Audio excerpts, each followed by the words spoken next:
사랑하는 우리 성도님들은 예수님의 마지막 말씀이 무엇이라고 생각을 하십니까? 우리는 고난주의 주간을 보내고요. 부활주의를 지냈습니다.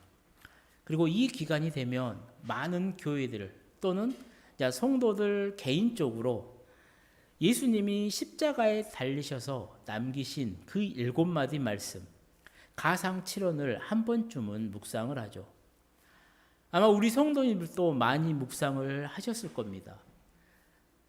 우리 가상칠언을 한번 함께 읽어보도록 하겠습니다. 제1원이 무엇이죠? 아버지, 저들을 사하여 주옵소서. 자기들이 하는 것을 알지 못하니이다. 2원은요, 내가 진실로 내게 이르노니 오늘 내가 나와 함께 낙원에 있으리라. 3원은 여자여 보소서 아들이니이다. 4원은요, 엘리 라마 사박다니, 나의 하나님 어찌하여 나를 버리셨나이까. 5원은 내가 목마르다. 6원은 다 이루었다. 마지막 7원은요, 아버지 내 영혼을 아버지 손에 부탁하나이다. 아멘. 십자가의 그 끔찍한 고통을 당하시면서 남기신 예수님의 이 7마디의 말씀은요, 한마디 한마디가 참 깊은 의미를 담고 있습니다. 그렇기 때문에 우리는 그동안 또 앞으로도 많이 묵상했고 묵상할 거라는 거죠.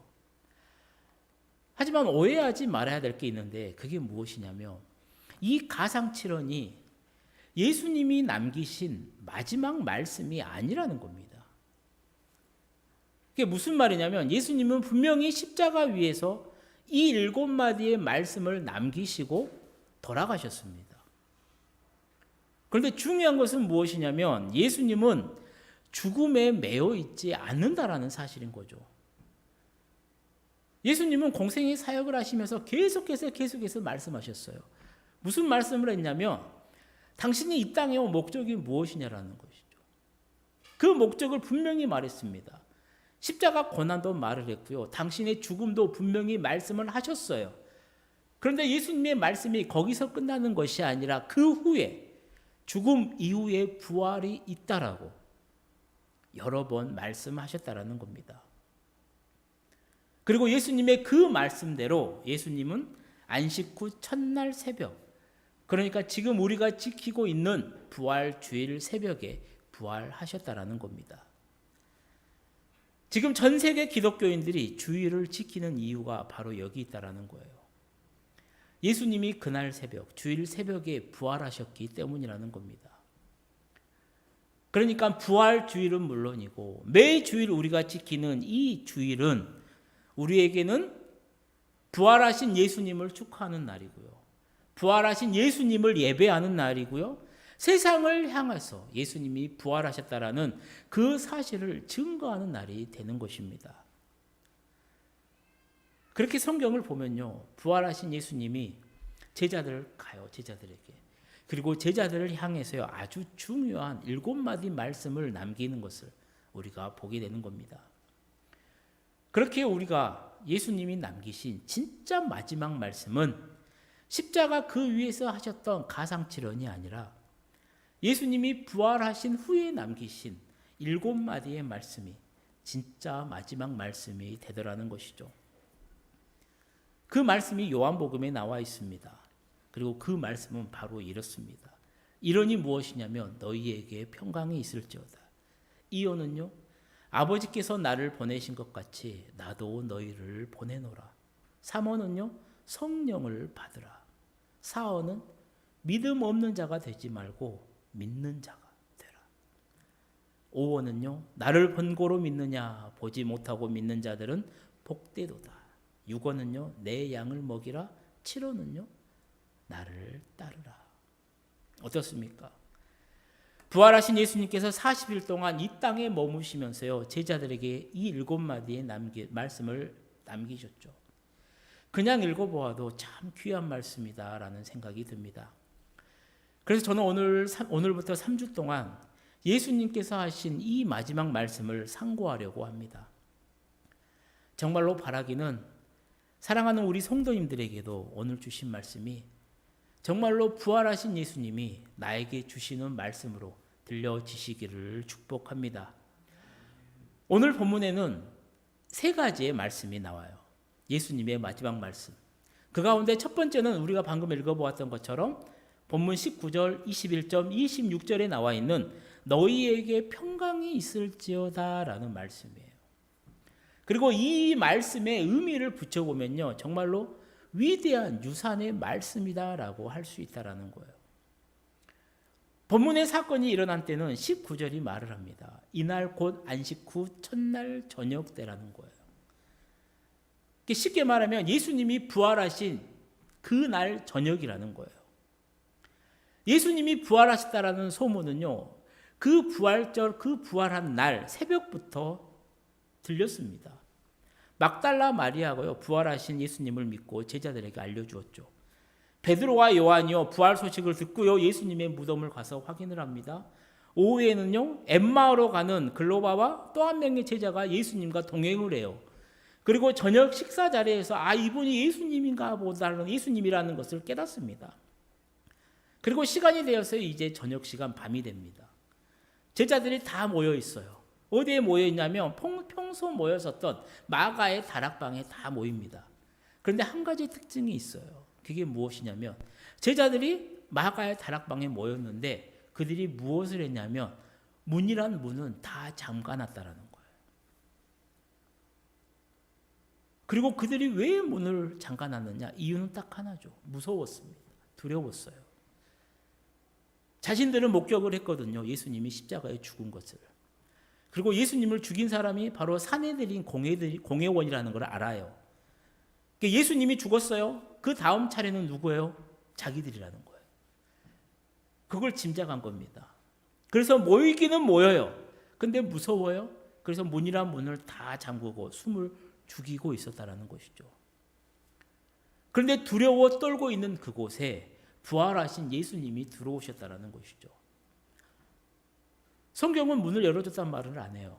그러니까 부활하신 예수님의 몸은 우리와 같이 시간과 공간의 제약을 받으시는 몸이 아니라 시간과 공간의 그 범위를 넘는 영성체였기 때문에 문을 닫아놓은 그곳에 들어오실 수가 있었다는 것이죠. 그리고 그곳에 예수님이 들어오십니다. 그리고 어떻게 하십니까? 두려움에 떨고 있는 제자들을 나무라지 않아요. 그렇다고 두려움의 상황을 바꿔주지도 않습니다. 또 죽음의 권세를 물리치신 그 능력으로, 그 권능으로 예수님을 죽이고 제자들을 위협하는 이 압제자들을 멸하지도 않으셨습니다. 그럼 예수님이 무엇을 하셨냐? 다만 소박하게 인사를 나누십니다. 너희에게 평강이 있을지어다. 유대인들의 전통적인 인사말, 샬롬이 있기를 원한 것이죠. 사랑하는 성도님들, 예수님이 말씀하신 이 평강은 어떤 의미가 있냐라는 것이죠. 일반적으로 이 평강, 평안, 평화는요, 전쟁의 반대말로 이해를 해요. 즉, 전쟁이 없는 상태가 평화의 상태다라고 우리는 생각을 합니다. 오늘 설교를 준비하면서요, 우리가 잘 알고 있죠. 한 번쯤은 이름은 들어봤을 거예요. 스페인의 화가, 조각가이자 시인이었던 그 파블로 피카소가요, 우리나라를 배경으로 그린 그림이 하나 있음을 알게 되었습니다. 바로 이 그림이에요. 한국에서의 학살이라는 제목입니다. 현재는 파리 피카소 미술관에 소장되어 있다라고 해요. 그림을 잘 보면요, 무장한 군인들이 임산부들과 어린 소녀에게 총과 칼을 겨누고 있죠. 그 총칼 앞에 서 있는 그들은 벌거벗은 채로 두려움에 떨고 있습니다. 중간에 보게 되면 놀란 아이가요, 두려움에 떨면서 엄마 등 뒤로 몸을 숨기기 위해 달려가죠. 왼쪽에 보게 되면 엄마 품에 안겨 있는 아기는요, 마치 죽음을 예견한 듯 자지러지게 울고 있습니다. 엄마와 아이들 모두 다 깊은 두려움과 죽음의 공포에 빠져 있죠. 그리고 그들에게 총칼을 겨누고 있는 군인들은 어떻습니까? 철로 된 마스크를 쓰고 있죠. 이게 인정사정 봐줄 사람이 아니라는 겁니다. 그리고 군인과 두려움에 떨고 있는 그 여자와 아이들 사이에 중앙에 보게 되면 불에 탄 잔해와 파괴된 집들이 멀리 보입니다. 평화롭게 살던 마을이 전쟁으로 무너지고 말았죠. 그리고 마치 군인과 사람들 사이를 갈라놓듯이 가느다란 시내가 그 가운데로 흐르고 있다라는 겁니다. 피카소가 이 그림을 그리게 된 동기가 바로 이 한국 전쟁에서 발생한 그 신천 학살 사건 때문이라고 해요. 신천 학살 사건은 우리나라 사람들은 잘 모른다고 합니다. 근데 북한 사람들은 잘 안다라고 해요. 1950년 10월 17일부터 약 52일 동안 황해도에 있는 신천군 일대에서 일어난 사건이래요. 신천군에 거주한 사람의 4분의 1인 3만 5천 명의 민간인이 학살된 사건이라고 합니다. 북한은 이 사건을요, 인천 상륙작전을 성공했던 미군이 백두산을 향해 진격해 올라오면서 일으킨 사건이다라고 말을 해요. 또 어떤 이들은 공산주의에 맞선 자유주의 우파 항쟁으로 이 사건이 일어났다라고 말하는 분도 있습니다. 이게 무엇이 맞는지 아직 잘 모릅니다. 근데 분명한 것은 무엇이냐면 한국 전쟁 때 수많은 선량한 사람들이 학살당했다라는 것이죠. 사랑하는 성도님들, 우리는 평화를 이야기하면요, 한국 전쟁 6.25를 겪은 어르신들 세대도 있고 들었기 때문에 전쟁이 없는 평화가 얼마나 소중한지를 우리는 잘 알고 있습니다. 하지만 오늘 본문에서 예수님이 말씀하셨던 너희에게 평강이 있을지어다 라는 말에서 평강은요, 우리가 그렇게 일반적으로 생각하고 있는 전쟁이 없는 그런 평강을 이야기하는 것이 아닙니다. 예수님은 공생의 사역을 하시면서요, 이 평강에 대해서 이미 말씀하셨어요. 우리 요한복음 14장 27절 말씀을 함께 읽어보도록 하겠습니다. 평안을 너희에게 끼치노니 곧 나의 평안을 너희에게 주노라. 내가 너희에게 주는 것은 세상이 주는 것과 같지 아니하니라. 너희는 마음에 근심하지도 말고 두려워하지도 말라. 아멘. 우리가 잘 알고 있는 것처럼 이 평강은요, 히브리어로 샬롬입니다.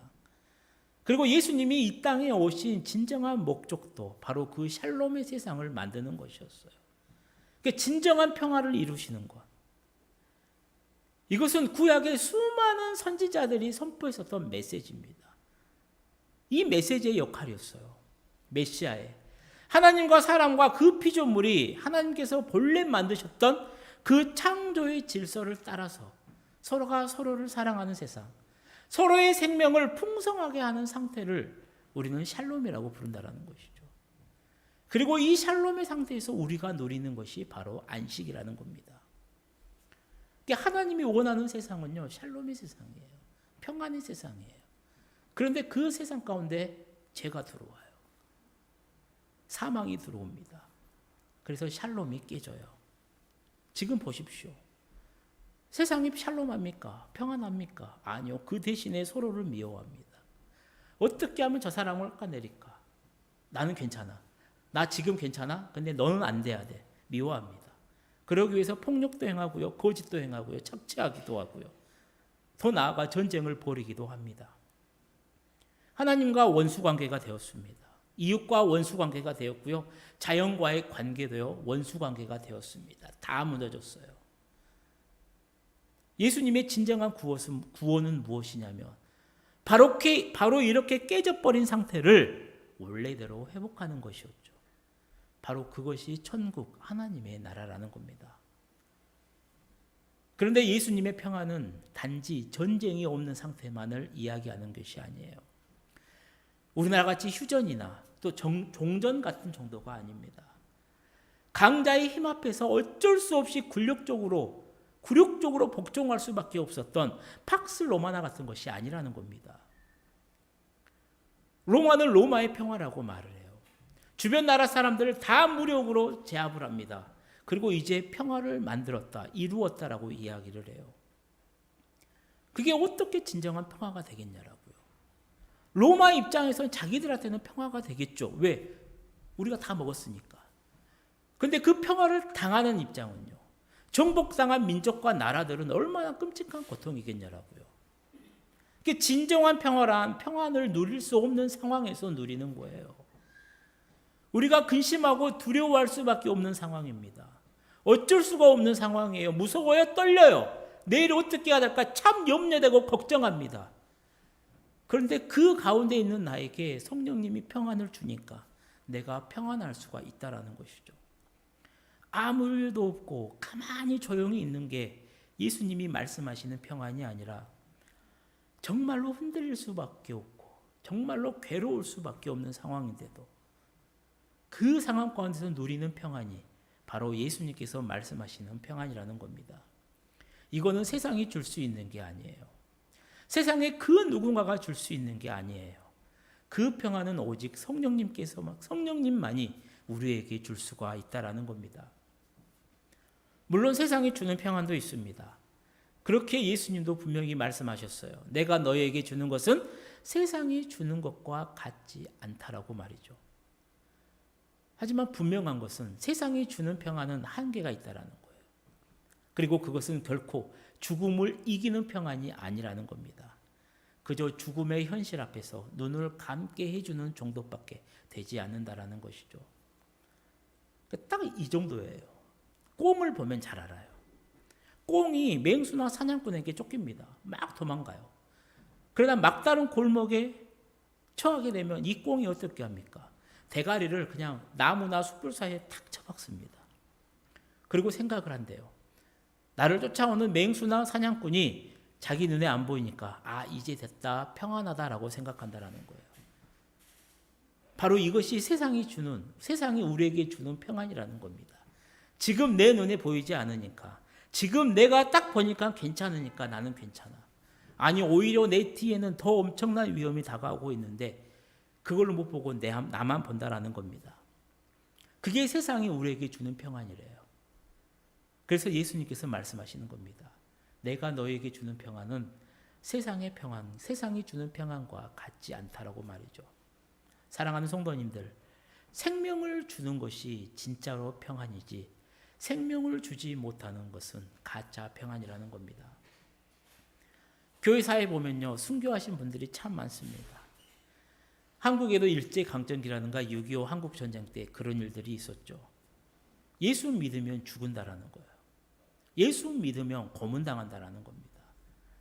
그러니까 예수를 부인하면 살려주겠다라는 거예요. 그래서 때리고 고문을 합니다. 얼마나 아팠겠습니까? 일제강점기 때요, 주기철 목사님 같은 경우는 제가 전에도 한번 말씀드렸잖아요. 못으로 이렇게 박아놓은 길을 걸으라고 해요. 그 길을 걸으라고 해요. 그 길 안 걸을 수도 있어요. 딱 한마디만 하면 나 예수 안 믿어요. 나 예수 싫어요. 이 한마디만 하면 그 길을 안 걸어도 되는데요. 주기철 목사님이 그 길을 끝까지 걷습니다. 어떻게 그렇게 할 수 있었냐라고요. 내가 그 상황이면 할 수 있을지 나는 자신할 수가 없습니다. 그런데 그런 분들은 그것을 견디어냈어요. 맞고 찔리고 정말로 부상을 입는 그러한 상황 가운데서 육신이 너무나도 괴롭고 힘들고 아픈 그런 상황 가운데서 그들이 힘을 낼 수 있었던 게 바로 평안이라는 겁니다. 견디는 중에 하나님이 주시는 평안을 누렸다라는 거예요. 스데반 집사도 죽음의 순간에 기도하고 죽었습니다. 평안을 누렸어요. 그의 얼굴이 천사와 같았다라고 성경은 말을 합니다. 그렇게 부활하신 예수님이 오늘 제자들을 찾아와요. 온 방에 집의 문이랑 문을 다 닫고 두려움에 떨고 있는 그 제자들에게 예수님이 가장 먼저 하신 말씀이 바로 두려워하지 말고 염려하지 말고 근심하지 말고 얘들아 평안하라 라고 말씀하셨다라는 겁니다. 사랑하는 성도님들, 그래서 예수님이 말씀하시는 이 평안에는요, 두 가지의 의미가 있어요. 첫 번째는 우리를 위해서 주님께서 죽으심으로 성취한 하나님과 더불은 평화입니다. 그리고 두 번째는요, 하나님의 평안이라는 겁니다. 예수님께서 우리의 죄, 죽음, 슬픈 문제를 십자가에서 해결해 주심으로 이제 우리는 하나님과 회복이 되었어요. 사람과의 관계도 회복되었기에 이제 평강의 복을 누리라는 겁니다. 그래서 존 스타튼 목사님이요, 이 평강에 대해서 이렇게 말씀하셨더라고요. 교회가 복음 전도에 전력할 수 있기 전에 가장 먼저 필요로 하는 것이 그리스도의 평안을 체험하고 확신하는 것임을 우리는 여기서 배운다. 다시 말하면 죄를 멸한 그리스도의 죽음을 통한 양심의 평안과 의심을 불식시키는 그리스도의 부활을 통한 마음의 평안을 먼저 가져야 한다라는 것이다. 그렇습니다. 부활하신 예수님을 믿는 그 믿음으로 말미암아 받는 첫 번째 복이 무엇이냐면 바로 이 평안, 샬롬이라는 겁니다. 내가 건강하지 않아요. 내 환경이 변화하지도 않아요. 내 가족 가운데, 내 사랑하는 친구 가운데, 이웃 가운데 누가 죽지도 않아요. 아니, 또 어쩌면 실직할 수도 있을지도 모르겠어요. 누가 아플지도 모르겠습니다. 실패의 쓰라리면 경험할지도 모르겠어요. 때로는 우리가 당황하기도 하고요. 요동하게 하는 그 파도가 우리에게 밀려올지도 모르겠습니다. 그럼에도 불구하고요. 그러한 환경들 속에서 예수님이 나와 함께 계시니까, 예수님이 내 마음에 계시니까 예수님이 평강을 주신다라는 겁니다. 사랑하는 성도님들, 부활하신 예수님께서요, 오늘 우리에게도 말씀하십니다. 너희에게 평강이 있을지어다. 이 평강의 복을 누리시는 우리 성도님들이 되시기를 축복합니다. 예수님의 마지막 말씀 두 번째는 무엇입니까? 아버지께서 나를 보내신 것 같이 나도 너희를 보내노라입니다. 본문 21절 말씀이죠. 아버지께서 나를 보내신 것 같이 나도 너희를 보내노라. 아멘. 이 말씀의 의미를 붙여본다면요, 위대한 명령의 말씀이다라고 할 수가 있죠. 그러니까 이 말씀을 쉽게 표현을 하면 이거예요. 내가 하나님께 파송받은 첫 번째 선교사라는 겁니다. 누가요? 바로 예수님이. 그 첫 번째 선교사였던 예수님이 이제 내가 너희들을 두 번째 선교사로 파송한다라는 말씀이에요. 사랑하는 성도님들, 예수님은 세상 사람들을 구원하시기 위해서요, 하늘에서 이 땅으로 선교 사역을 감당하시려고 오셨고요, 그 십자가를 지심으로 그 사명을 완수하셨습니다. 그리고 예수님의 말씀대로 예수님이 부활하셨죠. 그리고 예수님은 그 선교사의 사명을 우리에게 맡기시면서 이제부터 너희들이 세상에 나가서 부활하신 예수를 전하고 세상 사람들을 구원하고 그들이 하나님께 영광을 돌리게 하라라고 명령하신다라는 겁니다. 그것을 우리는 대사명이라고 부릅니다. 이 대사명은요, 사복음서에 다 나옵니다. 그리고 사도행전에도 나와요. 총 5번 성경에 기록되어 있습니다. 우리 다 함께 한번 읽어보도록 하겠습니다. 먼저 마태복음에 나와 있죠. 28장 18절에서 20절 말씀입니다. 예수께서 나와 말씀하여 이르시되 하늘과 땅의 모든 권세를 내게 주셨으니 그러므로 너희는 가서 모든 민족을 제자로 삼아 아버지와 아들과 성령의 이름으로 세례를 베풀고 내가 너희에게 분부한 모든 것을 가르쳐 지키게 하라. 볼지어다 세상 끝날까지 너희와 항상 함께 있으리라 하시니라. 아멘. 너희는 가서 모든 민족을 제자로 삼으라는 겁니다. 자, 마가복음에 나와 있는 사명입니다. 함께 읽어보겠습니다. 또 이르시되 너희는 온 천하에 다니며 만민에게 복음을 전파하라. 믿고 세례를 받는 사람은 구원을 얻을 것이요 믿지 않는 사람은 종죄를 받으리라. 믿는 자들에게는 이런 표적이 따르리니 곧 그들이 내 이름으로 귀신을 쫓아내며 새 방언을 말하며 뱀을 집어올리며 무슨 독을 마실지라도 해를 받지 아니하며 병든 사람에게 손을 얹은즉 나으리라 시도라. 아멘. 너희는 온 천하에 다니며 만민에게 복음을 전파하라는 겁니다. 자, 누가복음에 나와 있는 우리 대사명도 함께 읽어보도록 하겠습니다. 또 이르시되 이같이 그리스도가 고난을 받고 제3일에 죽은 자 가운데서 살아날 것과 또 그의 이름으로 죄사함을 받게 하는 회개가 예루살렘에서 시작하여 모든 족속에게 전파될 것이 기록되었으니 너희는 이 모든 일의 증인이라. 아멘. 너희는 이 모든 일의 증인이라는 겁니다. 요한복음은요, 오늘 본문이죠. 함께 읽어보도록 하겠습니다. 예수께서 또 이르시되 너희에게 평강이 있을지어다.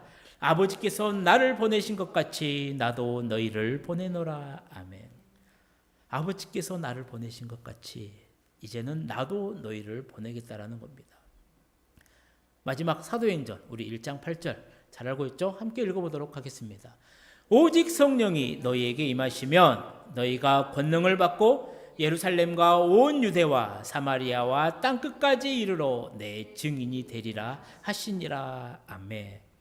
오직 성령이 너희에게 임하시면 내 증인이 되리라 라고 해요. 이렇게 부활하신 예수님은요, 우리를 선교사로 파송하십니다. 그리고 이 사명에는요, 누구도 예외가 없어요. 즉, 우리 모두는요, 예수님으로부터 파송받은 선교사라는 겁니다. 멋진 말이잖아요. 가슴이 뜨거워지시는 분들도 계실지도 모릅니다. 그런데 생각해 보세요. 선교사 하면 무엇이 떠오르십니까? 낭만적입니까? 아니면 고생 바가지처럼 생각되십니까? 지금도 세계 곳곳에서 선교하시는, 선교 사역을 하고 계시는 선교사님들의 이 말을 들을 때면요, 헉할 때가 있어요. 감히 상상도 못할 그 현실 앞에서, 그 상황 앞에서 힘들어하고 아파하고 어려워하고 고생하고 계십니다. 어떤 선교사님은 선교하다가 오토바이 사고로 당했어요. 차 사고로 당했어요. 보험 때문에, 수술비 때문에요, 영구 장애가 되신 분도 계세요. 또 어떤 선교사님은요, 정말로 기도받고 사명받고 소명받고 나갔습니다. 열심히 합니다. 뭔가 이루어지려고 하는데요, 갑자기 사모님이 뇌출혈로 쓰러지세요. 갑자기 자녀가 아파요. 실제로 봤던 사진에서는요, 정말로 그 목포에 계신 목사님, 선교사님이신데 구더기 같은 거, 이 애벌레가 살을 뚫고 나옵니다. 근데 그게 잡아갖고 그냥 빼고 뭐 풀 같은 것만 바르면 된대요, 자기들은. 근데 그거를 이 선교사님이 보는데 내가 왜 이걸 하고 있나라는 생각도 가끔 들더래요. 이런 선교사님들의 어려움을 들 때요, 저는 가끔씩 이런 생각도 합니다. 와, 왜 이런 고생을 사서 할까? 짧게 이런 생각을 하죠. 이유는 하나밖에 없더라고요. 바로 부활하신 예수님께서 우리에게 마지막으로 남기신 말씀, 바로 사명이기에 감당하더라는 겁니다. 그리고 분명한 것은 이런 힘든 선교 사역의 뒤에는 반드시 놀라운 구원의 역사가 일어나더라는 것이죠. 사랑하는 성도님들, 이 선교사로 섬기라는 명령을 첫 번째 선교사이셨던 예수님이 오늘 우리에게도 맡기셨다라는 겁니다. 바라기는 정말로 사랑하는 우리 성도님들의 삶의 자리에 정말로 오늘 주신 말씀 잘 붙들고 주신 사명 잘 감당하셔서요, 정말로 성령의 그 아름다운 열매가 풍성하게 맺어지기를 축복합니다. 예수님의 마지막 말씀, 세 번째 말씀은 무엇이냐면요, 성령을 받으라라는 거예요. 우리 본문 22절 말씀을 함께 읽어보도록 하겠습니다. 이 말씀을 하시고 그들을 향하사 숨을 내쉬며 이르시되 성령을 받으라. 아멘. 이 말씀의 의미를 붙이면 위대한 위로의 말씀이다라고 할 수 있죠. 그런데 이게 좀 성경을 조금 읽어보면요, 좀 아는 분이면 오늘 이 본문의 말씀을 보면 좀 충돌이 일어나는 부분이 있어요. 머릿속에서 약간의 하는 충돌이 일어나는 부분이 있어요. 그게 무엇이냐면 오늘 예수님이 말씀하셨던 이 본문의 말씀은 성령을 받으라라고 말을 해요. 그런데 우리가 잘 알고 있는 사도행전에 기록된 말씀과 보면은 충돌을 일으키는 것처럼 느껴져요. 이게 무슨 말이냐면 요한은 이렇게 기록을 하잖아요. 부활하신 저녁에 예수님이 오셔서 제자들에게 성령을 나눠주신 것처럼 지금 본문은 기록을 해요. 그러니까 요한은 이렇게 말을 해요. 근데 우리가 잘 알고 있는 것처럼 사도행전을 보게 되면 예수님이 부활을 하십니다. 그리고 50일이 지나요. 오순절 날이 됩니다. 그때 성령이 특별히 제자들에게 임하는 것으로 말씀하고 있다라는 거예요. 이게 성경을 좀 아시면 이게 좀 충돌이 되는 것처럼 느껴지는데 그럴 필요는 없다라는 거예요.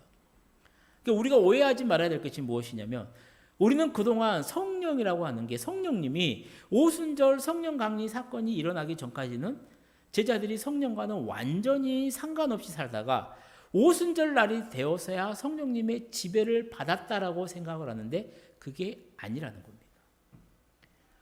제자들에게도 평소 성령님이 임하셨어요. 그렇기 때문에 베드로가 신앙 고백을 할 수 있었던 거고 부활절 그 아침에 빈 무덤에 들어가 그 부활의 사실을 믿을 수가 있었다라는 것이죠. 그렇게 오늘 예수님이 그 성령을 받으라는 말씀과 오순절 그 성령 강림의 사건은 충돌을 일으키는, 갈등을 일으키는 말씀이 아니라 성령님께서 제자들에게 내내 존재하시다가 오순절 날엔 더 큰 분량으로 제자들에게 임한 사건이다라고 생각을 하면 된다라는 것이죠. 진짜 중요한 것은 무엇이냐면 바로 예수님이 그 성령을 주시는 원천이라는 사실이라는 겁니다. 그리고 그리스도인의 삶 속에서는 성령의 역사가 아니고서는 어떠한 일도 일어나지 않는다라는 사실인 것이죠. 사랑하는 성도님들, 부활하신 예수님이 오늘 우리에게도 성령을 받으라라고 말씀하십니다. 이제 우리 모두 기도하면서 성령 충만을 받으시기를 축복합니다. 이제 말씀을 마치려고 합니다. 사랑하는 성도님들, 오늘 우리는 부활하신 예수님이 마지막으로 하셨던 그 7마디 말씀 중에 세 말씀의 마디를 살펴보았죠. 너희에게 평강이 있을지어다. 나도 너희를 보내노라. 성령을 받으라. 부활하신 예수님이 하신 이 말씀에 아멘으로 화답하시고요. 순종하시면서 그 길을 걸어가시는 사랑하는 우리 모든 성도님들이 다 되시기를 주님의 이름으로 축원합니다. 기도하시겠습니다. 사랑하는 하나님 아버지, 오늘 아침 예수님의 마지막 말씀을 상고합니다. 이 귀한 말씀이 사랑하는 우리 모두에게도 위대한 유산이 되며 우리의 삶의 자리에서도 가장 중요한 명령이 되고 위로가 될 수 있도록 역사하여 주옵소서. 그래서 주님이 주신 말씀에 순종하며 날마다 나아가는 우리